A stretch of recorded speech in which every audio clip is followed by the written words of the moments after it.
Hey guys, Eric here with Mallory and Josh. How you guys doing today? Excellent. How are you? Doing good. Doing good. You there, Josh? Josh is frozen in time. Well, welcome to our Hangout. For those of you who are seeing this for the first time, we're the Live the Movie team, and we do a weekly Google Hangout. And basically, we're an accountability personal development group. We each have goals of things we want to achieve in our lives, and we hold each other accountable of that. Josh, you there? Hey, How you doing? the computer's catching. He's so excited he can't even make out words. Oh man, yeah, you're kind of going in and out, Josh, but we got your enthusiasm. So we hold these hangouts each week, and Gotcha. our group our group really focuses on learning principles from different teachers and each other to try to be able to achieve those goals that we put out there. So one of the things that we do, and one of the focuses, is that each month we pick a book that we read, and the objective is that we're learning principles so then we can implement them into our lives to help us towards the goals we want to achieve, either directly or indirectly. And we make a lot of the discussions of these hangouts, some of the main points that we've learned from the books that we're reading. And the cool thing is, and we touched about this last week because we were kind of in between books, is the whole thing is the principles in these books. We've learned all the main principles that there are, the main high-level principles, but the way that they're taught, who you hear them from, hearing them from another angle, that can make all the difference. So we pick different books so that you can get a new perspective. And sometimes you hear things a million times, and the million and first time you hear it, that's when you get it. We actually, one of the other things our group does, we have masterminds every 3 or 4 months. And we had one recently, it was actually last month, and Mallory hosted it in her house in Rhode Island. And we were going over principles that we've taught at every mastermind called the 8 Mandates of Personal Leadership, which Mallory and I wrote a book about that. And one of the things is we actually, I was teaching one of the principles again that we've taught at all the masterminds, and it's in the book and all this stuff. And all of a sudden, Mallory goes, "I never really understood what that meant, and now I got it." And it's the same thing you heard over and over. But again, sometimes you need to hear things many times, and sometimes you need to hear things from different people.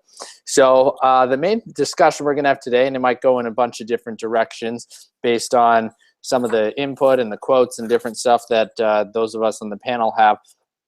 But the book that we're actually reading this month is called "You Are a Badass: How to Stop Doubting Your Greatness and Start Living an Awesome Life." And there's the book, and maybe another book. Okay, so we got a book. So oh, there's another book. There it is. So it's a really cool book. And I was going to say, before we kind of dive in, I have a bunch of quotes that I wrote down and can kind of talk about what they mean and all that. But do you guys, I'll let you guys go first. Do you guys have any kind of opening comments? I know before we kind of talked about, since we hadn't started the book yet, what our approach would be to talking to people about, establishing that passion, enthusiasm to believe in yourself, that, like you said, the subtitle, "How to Stop Doubting Your Greatness and Start Living an Awesome Life." Now that we've read maybe a fourth of the book or a third of the book, before we get into actually individual quotes, kind of set the scene of what you've been excited about reading so far in a general sense, maybe about the author or the whole concept of the book. Mallory? Yeah, I love how she just doesn't sugarcoat anything really. She's just really straight to the point and doesn't beat around the bush about anything. And I think some authors will analogies, or just like the book that we read. Not that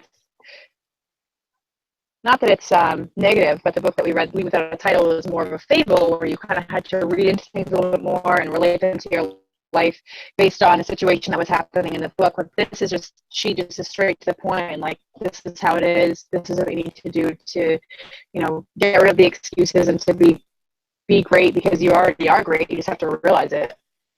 And I love her perspective in that sense. And like you said, a lot of what she says we already have heard before. But because she puts it in such a unique way and in her own voice, some of the things I've just connected to some of the things a little bit on a more deeper level that I have in the past, which is kind of cool. So it's all about, you know, this journey through personal development is really cool that we're going through as a group, because it's just like we realize things on our own that we, you know, as we're growing through, you know, different challenges that we have. And it's just really cool to be able to participate in this and read. This book is awesome. I'm so excited. Yeah, definitely. It's a real cool. And it's kind of interesting. I don't know if you noticed this, but when we talk about different books, a lot of times you end up adopting the attributes of the way the book is written. Like, I could even see in your body language, Mallory, like you're excited to talk about the book the way she talks about it. And then you're talking about a different book, like Robin Sharma is a completely different author with Leader Who Had No Title. And, Malika Chopra is a different person and a different, aspect. And you almost adopt the way that the person is who you're kind of learning from, which I think is kind of interesting. Yeah, that's a good point. That's pretty cool. Josh, are you still on there? Anything to share? Just kind of opening thoughts?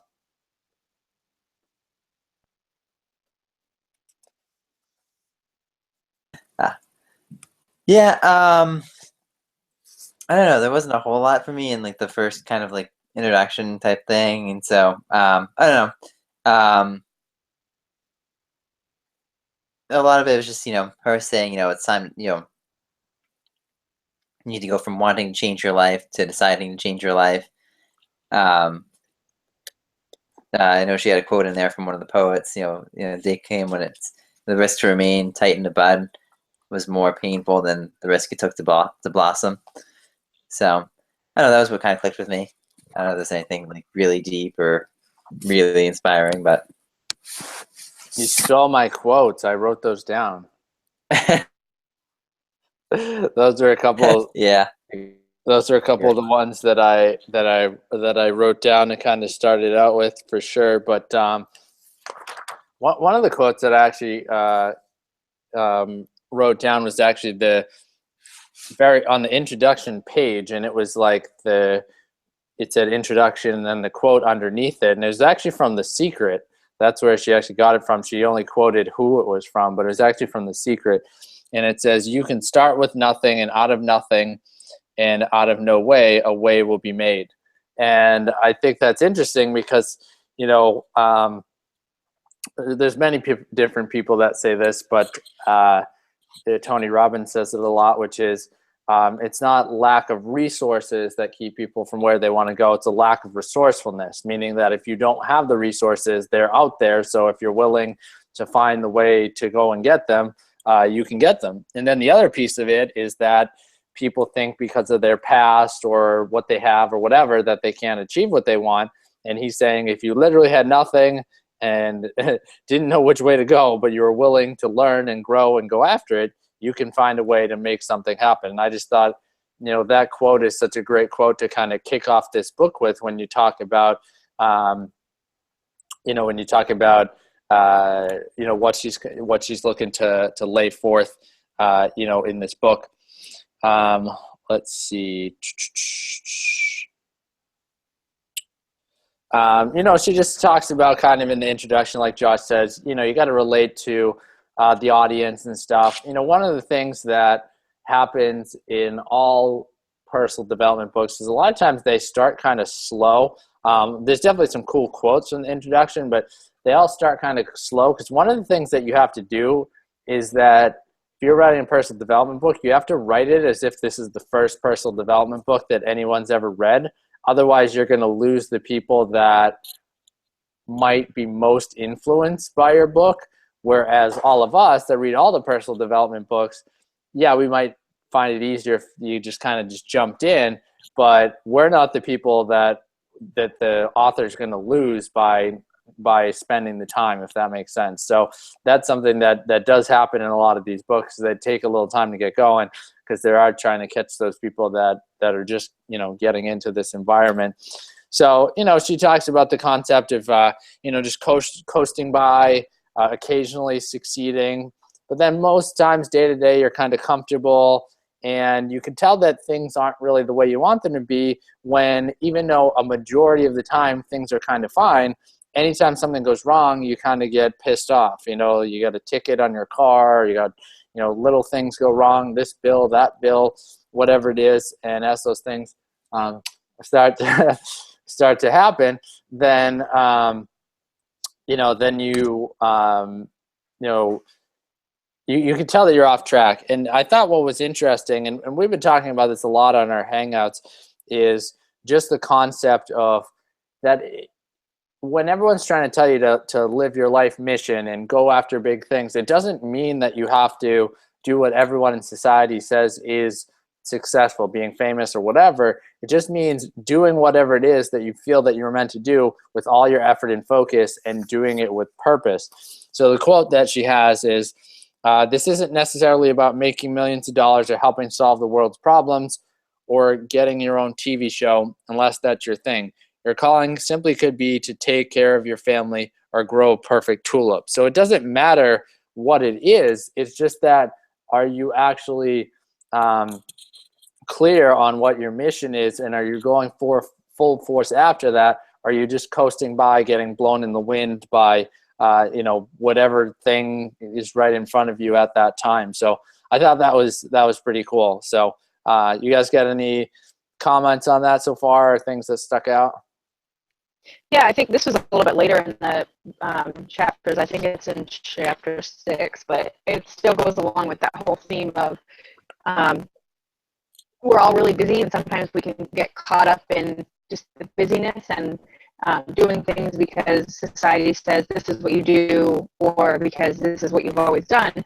But there's a quote in here that says, we're all busy, but it's the people who make enjoying their lives a priority, and are those who enjoy their lives. So it's like, it's such a simple idea. And she's just kind of sarcastic, because she's like, we're all busy, but it's the people who make enjoying their lives a priority who enjoy their lives. And it really is that simple. And it's, you know, you think about what makes you happy and what you enjoy, and how often do you do those things is really the question, because sometimes we do get caught up in the busyness of life. Absolutely. And kind of along the same token, this was actually from, I think, the first chapter after the introduction, the one about my subconscious mind made me do it. There was a quote that said, you are a victim of the rules you live by, which I thought was a very interesting quote, which is true. I mean, that's literally what Tony Robbins' seminar, Date with Destiny, is all about. It's how do you create rules and values in your life that help you win versus cause you to lose, even when you're winning. Because that's one of the things you get out of it is, you know, there's people at these events that are actually succeeding in life, but their rules and their values are in conflict. So they literally cannot be happy with the structure that they have because they contradict each other. So, and it's interesting because it says you're the victim. It doesn't say everyone else is the victim. It doesn't say the world's the victim. You're the victim of the rules you live by. So that's cool, because even though the word victim's in there, you have control over the rules and the values that you live by, therefore putting you in place to actually make the difference that you want to make. I highlighted the same quote that Josh had. You know, you need to go from wanting to change your life to deciding to change your life. So I think that that's pretty powerful. You're going to say something, Josh?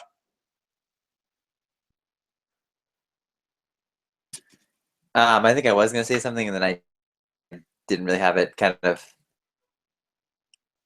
So, and now I think. You forgot what you were going to say? Yeah, pretty much. Gotcha. All right. Well, it'll come back to you. So, so yeah, so that was some cool stuff that I read. You know, let's see, I have a quote here. It says, I kind of jotted these down. They're kind of long, so I'm gonna have to try to read my own handwriting. Um, Wanting can be done sitting on a couch. This is so funny. This is what Mallory was saying about being so blunt and upfront or whatever. Wanting can be done sitting on a couch with a bong in your hand and a magazine in your lap. Uh, Deciding means jumping in all the way, doing whatever it takes, going after your dreams with the tenacity of a, well, I can't even read my own. Oh, a dateless cheerleader a week before prom night. I thought that was cool. You know, that's the whole thing we talked about last week about you know, edgy language and passionate and analogies that are kind of like, you know, a lot of this is all about, like you said, tenacity, urgency.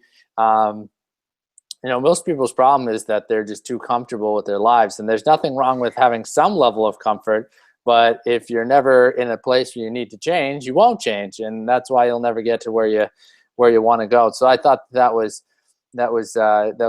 pretty interesting, and it makes total sense. I mean, wanting and deciding are two completely different things, and you know, it all comes down to that commitment to really take things, you know, to the next level.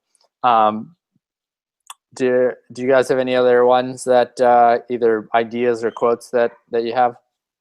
Well, I think it's good to mention too that a lot of these books talk a lot about fulfillment and fulfillment on a level, on a spiritual level. So it's, you know, connecting with the universe is what she calls it in this book, and she does mention how she came up with calling it the universe in the beginning. People call it God, the source or whatever. But I think being able to connect to God and connect to the universe, there's just so much power in doing that, because you really discover what you were created for, because we were all unique. We all have, you know, special skills. We all have different strengths, and I think it's so important to discover that and to really connect with that spirituality side of it, to be able to feel that fulfillment, because you could have everything materialistic that you want in the world that you could ever dream of and still have this feeling of emptiness inside, because you just haven't connected with that true spirit that's inside of you, and that's, you know, the creator of everything. So I think it's important to mention that a lot of these authors will talk about some of the materialistic things that you can achieve, but it always goes back to connecting with that source of the universal source of energy that created us all, and the level of fulfillment that you get when you actually connect to that. Absolutely. And you know, it's interesting. I was actually listening to some tapes yesterday from Dr. Dyer and Marianne Williamson, and one of the things that he was saying, and you know, he's a spirituality teacher, and he quotes from all different religions and stuff, but he goes, even if you're an atheist, you can't deny that there's some invisible force that makes all this stuff possible, because otherwise you say, okay, where did you come from? You came from nothing, so that has to be that has to be something, you know, that has to be something. Unless you could find where you came from, then there has to be something there. And I think he says that to, like you said, to give you hope that everything you're doing isn't for no reason, and that there's a purpose to it, and that you're going somewhere and you're making a difference, and it's not just, you know, completely random that you're here and whatever's happening, and everything's just a coincidence. And I think when you get into that place, then you're willing to take more action, like she said. You know, if you think you're here for a purpose and your just job is to figure out what that is and fulfill it, versus saying, this is all there is, so I have to protect myself because I don't know what's next or what's happening, you're going to live your life in two completely different ways. So Mallory's right. You know, all these different books, even if they don't talk about God or anything specifically, they do talk about tapping into the energy, the universal energy that you know, makes things happen. And if you look at anyone who's successful at anything, that's what you'll find as a common denominator is some level of energy and focus towards what they're doing, and that draws people to them. Sometimes it could also draw people away from them, but it's energy that creates that as well. So I thought that was is pretty interesting. And for me, I just think the author does a great job of I guess motivating you to really want to take action. Sometimes all of us that have learned these principles, you just need a kick in the butt. You need someone to tell you you're great, but also tell you that just sitting around waiting for something to happen isn't acceptable either. You got to go out there and make it happen. And I think that this was a good pick for this book because, like we were just talking about when Mallory was saying about how the excitement for this book versus the last book, you have different authors teaching in a different way with a different personality, and I think it all helps. Yeah, it's huge. This quote kind of wraps up everything we've just been talking about. It says, if you want to live a life you've never lived, you have to do things you've never done. And we can all imagine doing things that we've never done before. It's easy to come up with something in our head, but in order to really take your life to the next level and to really tap into that, the energy that I call it God because I believe in God, but to tap into that source,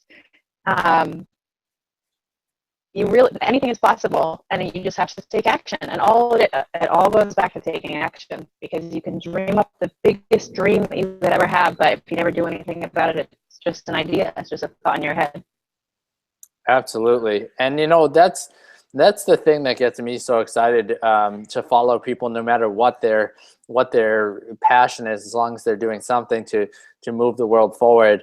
I talk about a lot of different things, whether it's technology or health or whatever, but I just find Disney World to be the most fascinating thing ever. And not even just Disney World, but the whole brand. Like, can you imagine me and someone talking to him in like the 20s and him being like, oh, I'm going to do this and this and this. Like, oh yeah, sure. And now then you think of something like Disney World, and like they have their own cops, they have their own fire station, they own more land than like, I don't know, like most cities in the entire United States. Like, it's a whole thing, and it's supposedly not real, but you gotta. So for me, I get fascinated by that stuff, because it's like a guy took an idea that seemed nuts and he took it from his head and made it real. So anytime anyone does that type of stuff, I find it fascinating, even if maybe whatever it is isn't my passion, but the fact that they did it is always very inspiring to me. Yeah, it's kind of funny because I'm writing in my book, and I was writing about how there's so many ideas that people think are unrealistic. Like 200 years ago, it was totally unrealistic that you could flip a switch and a whole bunch of lights turned on. Mm-hmm. But obviously Thomas Edison didn't believe that. And then, 20 years ago, it was pretty unrealistic that you could actually take a picture with a phone. So, so that's why I never let anybody say that, that anything is completely unrealistic. You just need to have the right plans and the right, I don't know if you necessarily need a particular situation to happen, but I'd probably say you just kind of need the right attributes to be able to make it happen. I think you just need the will, because if you want it bad enough, the way that to do it will just appear in different opportunities. If you want it, you'll start to notice those opportunities more, because you have such a passion for getting that done. So I think it does have to do with attributes that you have, but it also goes back to having the desire, and how strong is that desire to get it done, because then you will start seeing opportunities where you can take action in different ways to accomplish it. Absolutely. One of the things that from those tapes I listened to yesterday, and Dr. Dyer says this anytime he used to speak, is he said, motivation is when you get a goal, you set a goal, and you take it to where you think it's supposed to go. So you set a goal and you say, oh, I think this goal is supposed to be this, and I'm going to go after this goal. He says inspiration, which is more powerful, is the exact opposite of motivation. Inspiration is when an idea gets a hold of you and takes you where it was intended to go before you even showed up here. And that's kind of what he's talking about, and what Mallory's talking about as well, and similarly what Josh is talking about. I was watching a talk from Tony Robbins and Peter Diamandis, who's big into all the technology that's coming out, and they were both being interviewed on a stage, and someone asked them, what does impossible mean to you? And they both said, impossible means someone hasn't figured out how to do it yet. And that's what they said. That's their definition of impossible. And they said, well, because think about it, if you said the world was, well, I guess these are that's just a fact. Like, if someone said the world was round when they thought it was flat, you'd be denying a fact, yet the fact was wrong. The biggest one I think of all the time is the 4-minute mile. Like, the people in science said you could never run a 4-minute mile, and now kids in high school run under a 4-minute mile. So, and maybe something's not possible the way that you're describing it. Like, human beings can't fly without, just on their own because of gravity, but you can fly, you can go on an airplane. People have invented those crazy Batman suits or whatever. So maybe something is impossible the way that you're describing it, but nothing's impossible if you're willing to be creative and slightly change the outlook to it. And I think that can be very powerful. Now, I've read quite far into the book, so I don't know exactly when this quote's from, but I actually looked this up. This was probably the number one quote that people had of all the quotes from this book. It was the one that was most popular when I kind of looked around. And the quote says, "You are perfect. To think anything less is as pointless as a river thinking it's got too many curves and that it moves too slowly, or that its rapids are too rapid." Says who? You're on a journey with no defined beginning, middle, or end. There are no wrong twists or turns. There is just being. And your job is to be as you can be. And this is why you're here. To shy away from who you truly are would leave the world you less. You are the only you there is or will ever be. I repeat, you are the only you there is or will ever be. Do not deny the world its one and only chance to bask in your brilliance. So I don't remember what page that was in because I wrote it down, but and I wrote down a bunch of quotes, but I ended up looking that up, and that was the most popular quote that she had. So I'll read it one more time if anyone was writing it down or wanted to write parts of it down. So it says, "You are perfect. To think anything less is as pointless as a river thinking it's got too many curves, or that it moves too slowly, or that its rapids are too rapid." Says who? You're on a journey with no defined beginning, middle, or end. There are no wrong twists or turns. There's just being. And your job is to be as you can be. This is why you're here. To shy away from who you truly are would leave the world you less. You are the only you there is or will ever be. I repeat, you are the only you there is or will ever be. Do not deny the world its one and only chance to bask in your brilliance. It's so interesting when we think about going after our goals and we're not getting them and we're afraid to take action. We're always focused on ourselves. We think that we're focused on other people. We're actually focused on ourselves versus thinking about, what we've learned, what we can do, how we contribute, and that our goal is to find the people that it can impact, and everyone else, it's not, our message isn't for them, or we don't connect with that, but that's okay. But for us to shy away, we'll keep people who need to hear our message or just, connect with us or spend time with us or whatever, be denied because of our own ego about maybe certain people not wanting to hear what we want to have to say or whatever, versus the other way around. So I thought that was pretty interesting. One little other quote, and then you guys could jump in here because it kind of relates, is you're responsible for what you say and do. You're not responsible for whether or not people freak out about it. I thought that was pretty funny. I think that's awesome. I love it.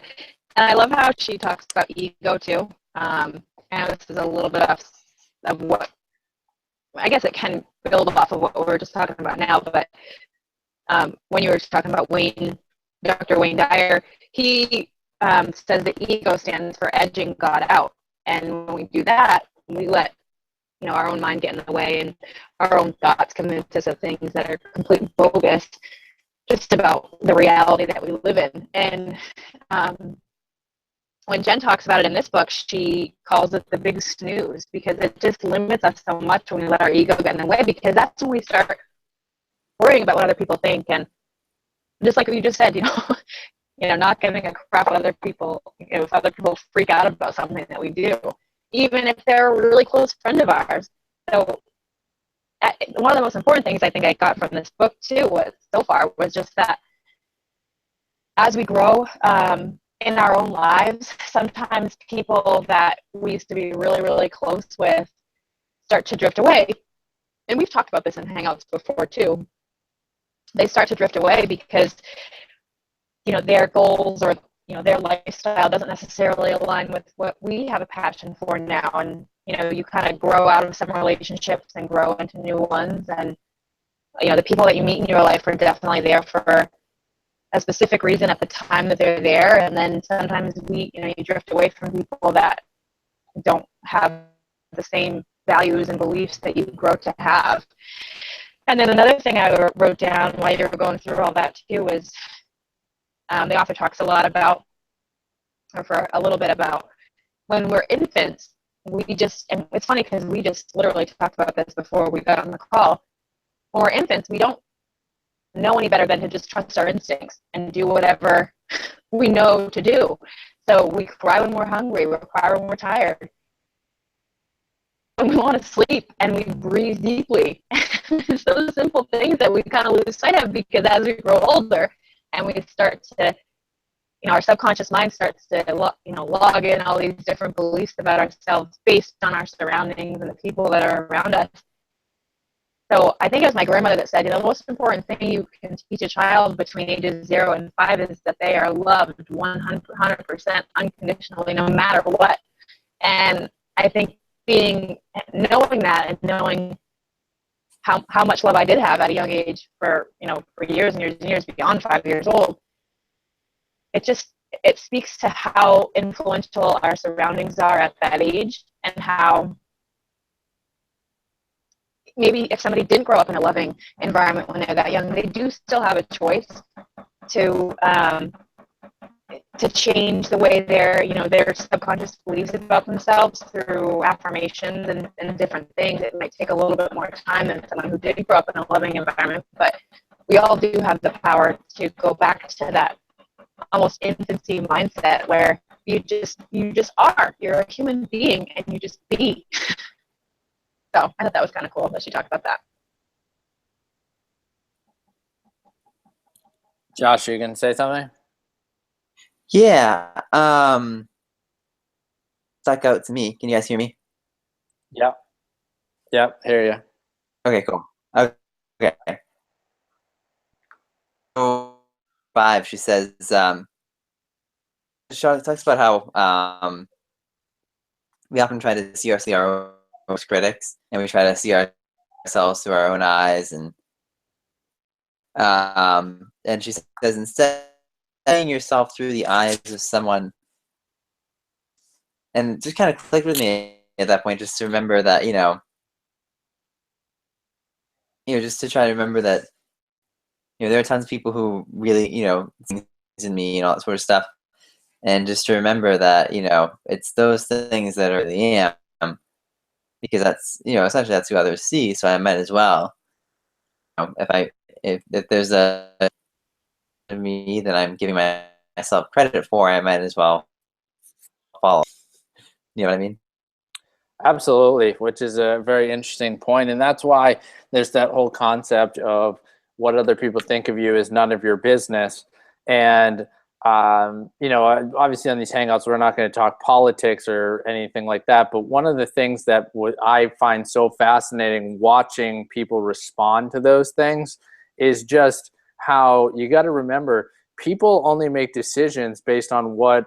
I actually had a long Facebook quote about this the other day. I didn't say anything about candidates or whatever, but I gave a reflection. It was a personal development type of reflection, and was basically saying that we can only make decisions based on our own experience and what we've learned from others' experiences. So, you know, when people respond a certain way and you're like, I don't understand how they could possibly think that way.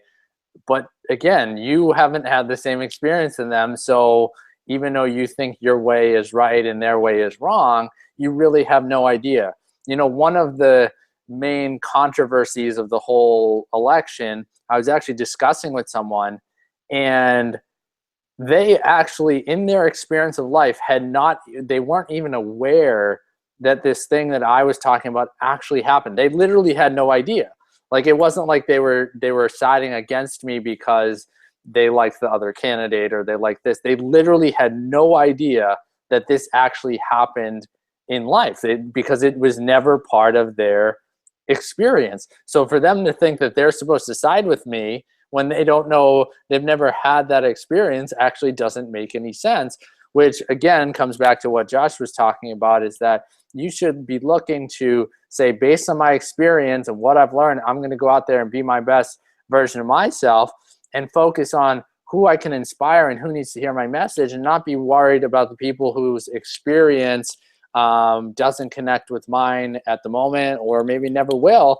But that's irrelevant, because it's the same thing as the election thing. It's like someone's experience doesn't make it that they connect with you, and well, that's just how it is, and you can't control that. So you got to focus on what you can control and continue to do what's right for you. And you know, Jen in this book really brings that across, and I think that's you know, a very, very powerful message. So those are most of the quotes that I wrote down. You know, there's so much stuff to go through, and it was broken up into so many different sections that we didn't really follow an outline today in terms of talking about stuff from each section. Otherwise, we would talk for hours. So you know, I could go on and on with the different you know, quotes and different things like that. But you know, those are the main ones that I have. You know, we'll look more towards the middle part of the book for this upcoming week. But do you guys have any other last things to add, either specifically about the book or kind of any of the themes that we've talked about through this hangout? I think the last thing that I read, I just looked back and it says she gives tips on, there are 9 tips on, the chapter is called Love the One You Is. And the 9th tip just says, love yourself, because it's the holy grail of happiness, and that truly is a fact. And when you think about, if you really focus on and pay attention to the thoughts that run through your head about yourself, what are they like? What's your self-talk like? Because that can really dictate the love that you have for yourself. So if you look in the mirror and you say, oh geez, yikes, or change that to, hey, good looking, or something like that, because even though it might be funny to you at first, you'll start to really feel that love that you have for yourself, and then other people, it just kind of resonates off of you, and you'll have love for other people, and it all starts with you. You are always the answer, which is Eric's quote. So that's kind of the last thought that I have. Awesome. And my last thought is, if you haven't gotten the book yet, so you really like the calls and all that sort of stuff, because it's awesome. Absolutely. So like Josh said, so we'll wrap up there. If you like the book, if you like what we're sharing and you want to be a part of it and share ideas, and you know, maybe 3 or 4 times a year get together with us and share ideas in person and have some fun, and also be able to learn from books like this, definitely get connected with whoever sent you the link to check out this video, and we'd love to have you be a part of the group if it works for you. And excuse me, you know, again, it's really that whole concept of you know, something's easy to do, so it's also easy not to do. And you know, our group doesn't do anything crazy. We're not climbing Mount Everest over here, but we're doing something consistently, and that's the key. Consistently, like going to the gym, you know, 3 or 4 times a week, or running or reading or whatever. It's that consistency over a long period of time that really makes a difference. And I don't know who came up with this quote first, because everyone says this quote. I think the person who I find it most from is Bill Gates. Is people overestimate what they can do in a year and underestimate what they can do in a decade. And what that means is people get started on personal development in general, or they get started on something and they keep repeating the same first year over and over and over. And then a decade goes by and they're like, why haven't I gotten anywhere? But if you just focus on something specific or your personal development in general, and you stick with it consistently, the exponential growth you could have over a decade is amazing. So I'll leave it at that. Thanks for joining me, guys. Live the movie as always. We'll see you next Monday on our Hangout. And like I said, if you enjoyed it and want to join our group, you get in contact with the person who sent you here, and we can get you joined up. So see you guys later. Bye, guys. See ya.